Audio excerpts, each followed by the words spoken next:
Now, the first step we need to do is, in order to get our keyword strategy right, we need to start from Google Trends and analyze the popularity of the keyword over the course of 12 months. Now, the reason why we do 12 months, we want to see how the keyword does over the course of the year. Now, you can enter in here brands. So let's say I was an affiliate for MailChimp and I wanted to promote MailChimp. I want to see how popular the keyword is and know how much traffic I should expect if I manage to rank in the top 10. So we can clearly see the MailChimp is in the red one. It's relatively higher than those of you who are doing generic keywords like dog walking. So if I was going for branded keywords like any brand, then I'll be sure that there's interest in this keyword. And I'm going to be revealing an extra website you can use to get more keywords. Enter in here your brand. So our brand is MailChimp. We can enter in here generic keywords, so it should not be longer than 2.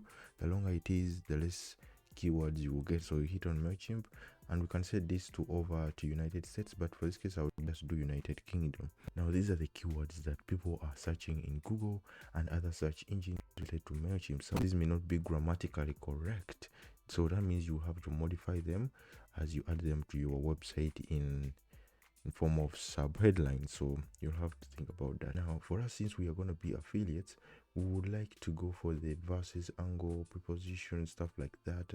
MailChimp for beginners, MailChimp for WordPress. These are the keywords that we'll be targeting, but they may be competitive than they look right here, because this just gives you an idea of what people are looking for. What we'll do is we can use free tools like the Ahrefs keyword generator. I'll leave a link to the video that will show you how to do that in the description. You can use comparisons like and, or, versus, and versus. So there are 2 types of verses, the verses and the verses.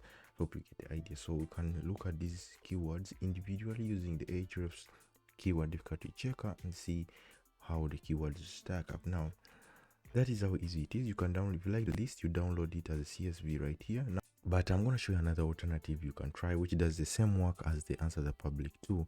This is called Answer Socrates, answersocrates.com, whatever that word is. For this example, let's do a generic keyword like dog walking. Now you can see here it gives you more. It is sort of like Google Trends in a way, because it gives you what keywords are trending at the moment, and you can look at these as well to see if there is a way you can monetize these keywords. Now for this example, we're going to go with United States. We choose the language English and hit on search. So these are the questions people are asking about dog walking. Are dog walking apps safe? Is dog walking a good job? Can dog walking cause back pain? Now remember, these, anything related to health, wealth, and people's lifestyle, avoid those keywords. So for this example, can dog walking cause back pain? You can't talk about that topic if you're not a doctor, so avoid those keywords. Then anything that has got to do with the how much is dog walking insurance, that's going to be competitive by the way it looks, because insurance companies are going to be writing that article as well. Now if we head over down here, we shall see the same thing, who, why, but this doesn't give you the verses. So this is another good alternative if you're just looking for questions and you don't want the comparison part. So that's how easy it is to use Answer the Public, and I'll leave a link in the description on how to do keyword research using free tools. And please check out the video, it's on the screen as well. Subscribe. I'll see you guys in the next video.